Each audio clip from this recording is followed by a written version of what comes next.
சுதந்திர இந்தியாவின் முதல் பெண் அமைச்சர் யார் தெரியுமா? பூர்வகுடி மக்களோட முதல் பெண் பிசினஸ் உமன் யார் தெரியுமா? சட்ட மேலவைக்கு பூர்வகுடியின் முதல் பிரதிநிதியா யார் போனது தெரியுமா? நான் சொல்ல போற இந்த பெண் தலைவரோட கணவர் சென்னையின் முதல் குடிமகனாக ஷெரீஃபாக இருந்திருக்கிறார். பெண்கள் நுகர்வோர் கூட்டுறவு சங்கங்கள் யாருடைய காலத்துல அறிமுகப்படுத்தப்பட்டது தெரியுமா? இந்த எல்லா கேள்விகளுக்கும் பதில் சொல்றேன். இந்த வீடியோவை முழுமையா பாருங்க. காலங்காலமாக ஒடுக்கப்பட்ட பூர்வகுடிகளோட தனித்துவமான அடையாளத்தை நிரூபிக்க, உரிமைகளை வென்றெடுக்க, விடுதலை நோக்கி நகர ஒரு பெரிய இடைவெளிக்கு பிறகு ஆங்கிலேய ஆட்சி தான் முடிஞ்சது. ஆங்கிலேய ஆட்சியில தான் பூர்வகுடிகள் தங்களுடைய சொந்த பண்பாட்டை திரட்டி சொந்த அமைப்பை நிறுவி முன்னேற முடிஞ்சது. அப்படி முன்னேறியவர்கள்ல பூர்வகுடிகளின் வாழ்க்கையை முன்னேற்றம் அடைய உழைத்த நிகரில்லா தலைவராக இருந்தவர், எல்லா தலைவர்களிலும் தனித்துவமாக இருந்தவர் தான் பி.வி. சுப்பிரமணியம் பிள்ளை. ஏறத்தாழ அரை நூற்றாண்டு காலம் இந்த சமூகத்துக்காக வாழ்ந்தவர் தான் பி.வி. சுப்பிரமணியம் பிள்ளை.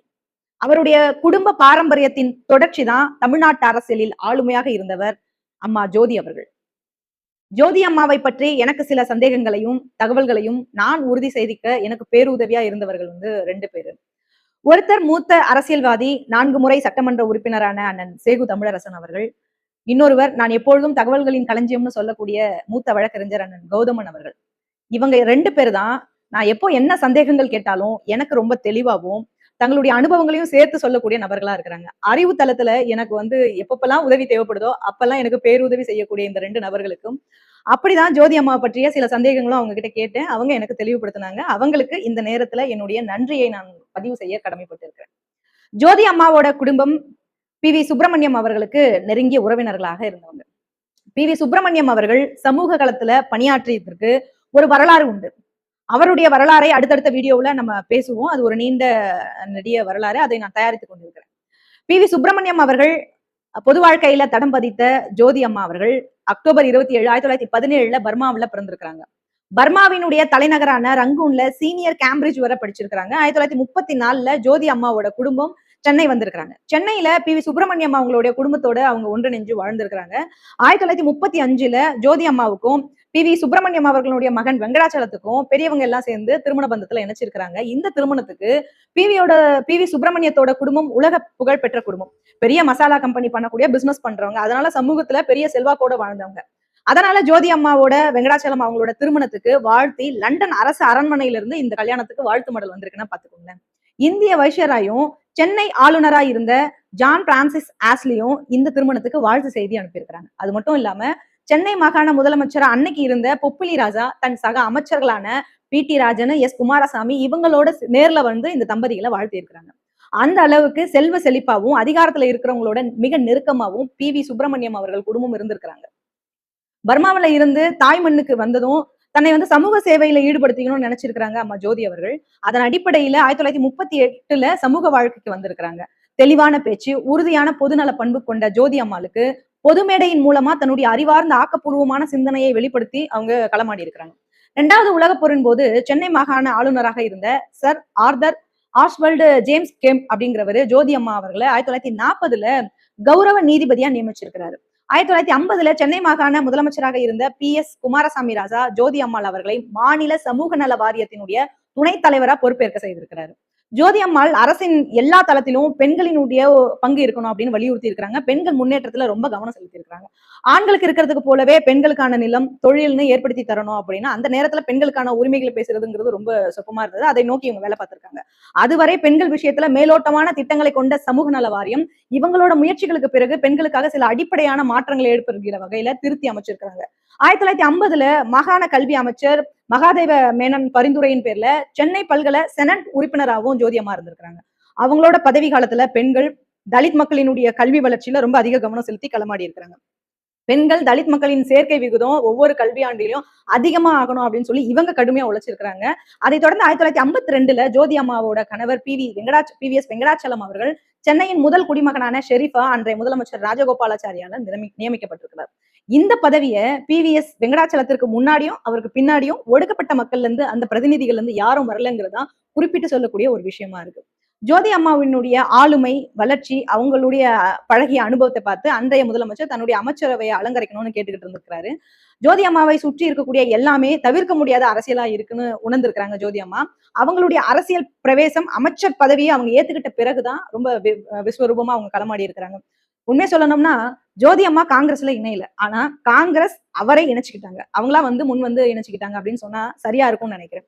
அக்டோபர் 9, 1953ல ஜோதி அம்மா அவர்கள் முதல் பொதுத் தேர்தலுக்கு பிறகு அமைந்த திரு ராஜகோபாலாச்சாரியார் தலைமையிலான அமைச்சரவையில இடம்பெற்றிருக்கிறாங்க. மனிதநேயம் மிக்க ஜோதி அம்மா தன்னுடைய விருப்பம் போல பெண்கள் மறுவாழ்வு, ஆதரவற்றவர்களுக்கான துறையை வாங்கியிருக்கிறாங்க. அது மட்டும் இல்லாம சுதந்திர இந்தியாவினுடைய முதல் பெண் அமைச்சரா இருந்தவங்க இவங்கதான். முதல் பெண் அமைச்சரா இருந்தவங்க அம்மா ஜோதி அவர்கள் தான். 1961ல ஜோதி அம்மாவோட கணவர் கார் விபத்துல காலமாகி இருக்கிறார். அவருடைய கணவர் ஜோதி அம்மாவுடைய பொது வாழ்க்கையை வரவேற்று அவருக்கு உற்ற தோழரா மகிழ்ந்திருக்கிறவரு. அப்படி துணை நின்றவருடைய அவருடைய இழப்பு ஜோதி அம்மாவுக்கு ஈடு செய்ய முடியாத ஒரு சூழ்நிலையா இருந்திருக்கு. அப்படி இருந்தும் தளராம பொது வாழ்க்கையோட தன்னுடைய பிசினஸையும் நிர்வகிக்கக்கூடிய பொறுப்பையும் ஏத்துக்கிட்டாங்க. அது மட்டும் இல்லாம நான் முன்னாடியே சொன்னல முதல் பெண் தொழிலதிபர்னு. ஆமா, பூர்வகுடி மக்களோட முதல் தொழிலதிபரா இவங்க தான் இருந்திருக்காங்க. 1962ல காமராசர் அமைச்சரவையிலும், 63ல பக்தவச்சலம் அமைச்சரவையிலும் நல்வாழ்வுத்துறை அமைச்சரா பொறுப்பேற்றிருக்கிறாங்க நம்ம ஜோதி அவர்கள். அதன் பிறகு 1954ல இருந்து 60 வரை சட்ட மேலவை உறுப்பினரா நியமனமாகி இருக்கிறாங்க. அது மட்டும் இல்லாம சட்ட மேலவை பூர்வகுடியில இருந்து முதல் பிரதிநிதியானவங்க அம்மா ஜோதி அவர்கள் தான். 1962ல எழும்பூர் சட்டமன்ற தொகுதியில போட்டியிட்டு வெற்றி பெற்றிருக்கிறாங்க. இவங்க நல்வாழ்வுத்துறை அமைச்சரா இருந்த காலத்துலதான் மருத்துவத்துறை ஒரு நவீனமாக்கப்பட்டிருக்குது அப்படின்னு சொன்னா அது யாராலும் மறுக்க முடியாது. உதாரணத்துக்கு பெரியம்மை, மலேரியா ஒழிப்பு, இதெல்லாம் தீவிரமா அந்த நேரத்துல இருந்திருக்கு. அதை ஒழிக்கணும்னு கட்டுப்படுத்தி இருக்கிறாங்க. குடும்ப கட்டுப்பாடு திட்டம் நடைமுறைக்கும் வந்திருக்கு. மகப்பேருக்குன்னு தனியா ஒரு பிரிவு ஏற்படுத்தப்பட்டிருக்கு. அதோட பெண்களுக்கான பராமரிப்பு இல்லங்கள் ஏற்படுத்தப்பட்டிருக்கு. ஏழை எளிய மக்கள் மருத்துவ வசதி கிடைக்கிற வகையில கிராமங்கள்ல ஆரம்ப சுகாதார நிலையங்கள் அமைக்கப்பட்டிருக்கு. நோய் வராம தடுக்கிற அறிவியலா மருத்துவ மாற்றம் பெறணும் அப்படின்னு சொல்லி மருத்துவ கடமைகள் ஒவ்வொரு மக்களும் புரிஞ்சுக்கணும் அப்படின்னு சொல்லி ஜோதி அம்மாவுடைய உயர்ந்த லட்சியமா இருந்திருக்கு. அதுக்காக களப்பணியாற்றி இருக்கிறாங்க. கீழ்ப்பாக்கம் மருத்துவ கல்லூரி, பாளையங்கோட்டை பிஐஎம் கல்லூரி, திருநெல்வேலி மருத்துவக் கல்லூரி, இது எல்லாமே ஜோதி வெங்கடாச்சலத்தினுடைய முயற்சியால தான் கொண்டு வரப்பட்டிருக்கு, தொடங்கப்பட்டிருக்கு. இவங்க காலத்துலதான் எல்லா கிராமத்திலையும் பஞ்சாயத்து ஒன்றியங்கள் மூலமா பெண்கள் சங்கங்கள் நிறுவப்பட்டிருக்கு. பெண்கள் நுகர்வோர் கூட்டுறவு சங்கங்கள் அறிமுகப்படுத்தப்பட்டிருக்கு. அது மட்டும் இல்லாம பெண்களுக்கு காவல்துறையில இடம் பெறலாம் அப்படின்னு சொல்லி கொள்கை அளவுல ஏற்றுக்கொள்ளப்பட்டிருக்கு. யாருடைய அழுத்தத்தினால பெண்களும் காவல்துறையில பங்கேற்க முடியும்னு ஜோதி அம்மாவினுடைய அழுத்தத்தினாலதான் அந்த கொள்கை மாற்றம் கொண்டு வந்திருக்காங்க. அது மட்டும் இல்லாம ஜோதி அம்மாவோட சமூக வாழ்க்கையை பெருமைப்படுத்துகிற வகையில 74ல அவங்களுக்கு பத்மஸ்ரீ விருது கொடுக்கப்பட்டிருக்கு. 71, 76ல எதிர்கட்சி துணைத் தலைவரா இருந்திருக்கிறாங்க. எதிர்கட்சி துணைத் தலைவரா இருந்திருக்கிறாங்க. 78ல தான் அவங்க பொறுப்பேற்றுக்கிட்ட எல்லா பதவிகளுக்கும் உச்சமா கேரளாவோட ஆளுநரா இருந்திருக்கிறாங்க. கேரளாவினுடைய ஆளுநரா ஜோதி அம்மாள் 1978 அக்டோபர் 19 அன்னைக்கு சென்னை தியாகராய நகர்ல நடந்த காமராசர் நினைவு இல்லத்துல தலைமை வகிச்சிருக்கிறாங்க. 80ல பாபா சாஹேப் அம்பேத்கர், தந்தை பெரியார் படங்களை தமிழ்நாடு சட்டமன்றத்துல திறந்து வச்சிருக்காங்க. கேரளாவோட பூர்வ குடிகளினுடைய மாமனிதர் ஐயங்காளி அவர்கள் பேர்ல இவங்களுக்கு விருது கொடுத்து கௌரவிக்கப்பட்டிருக்கிறாங்க. கேரளா மாநிலத்துல ஆளுங்கட்சி, எதிர்கட்சி, இப்படி எல்லா தரப்பு மக்கள் மத்தியிலும் இவங்க நன்மதிப்பு பெறக்கூடிய அளவுக்கு ஒரு ஆளுநரா இருந்திருக்கிறாங்க. இன்னைக்கு சமீப காலத்துக்கு முன்னாடி இருந்த ஆளுநர் மாதிரி இல்லாம நன்மதிப்பை பெறக்கூடிய ஆளுநரா இருந்திருக்கிறாங்க. மனித குலத்துக்கு தன் குடும்ப பாரம்பரியம் படி நன்மையை கொடுக்கணும்னு அடிப்படையில அதை நோக்கி தன் வாழ்வை அர்ப்பணித்து 54 வருஷம் உழைச்சிருக்கிறாங்க ஜோதி அம்மா. அப்படிப்பட்ட ஜோதி அம்மா தன்னுடைய 75வது வயசுல டிசம்பர் 28, 1992ல காலமாகி இருக்கிறாங்க. தன்னுடைய மாமனரான பி.வி. சுப்பிரமணியம் பிள்ளையுடைய சமூக தாக்கத்தையும் அரசியலும் உள்வாங்கி கொண்ட ஜோதி அம்மாவோட பொது வாழ்க்கைக்கான காலமும் தளமும் தேசிய அரசியல் இருந்தாலும் ஜோதி அம்மாள் பூர்வ குடிகளினுடைய ஆளுமையாவே இருந்திருக்கிறாங்க. எந்த பதவியும் அவங்க எதிர்பார்த்து நின்னது கிடையாது. யாருடைய ஆதிக்க சாதிகளின் வாசல்ல போய் அவங்க நின்னது கிடையாது. ஆனா அவர் பெற்ற பதவிகள் எல்லாமே அவங்கள தேடி வந்த பதவிகளா தான் இருக்கும். இந்த ஆளுமைதான் பூர்வகுடிகளினுடைய அரசியல் செயலாக்கத்திற்கு அவங்க சேர்த்து வைத்த சொத்தா நான் பாக்குறேன். எப்போதும் பூர்வகுடிகள் அரசியலில் உயரிய அங்கீகாரமும் மதிப்பும் ஒருபோதும் மாற முடியாது. நன்றி.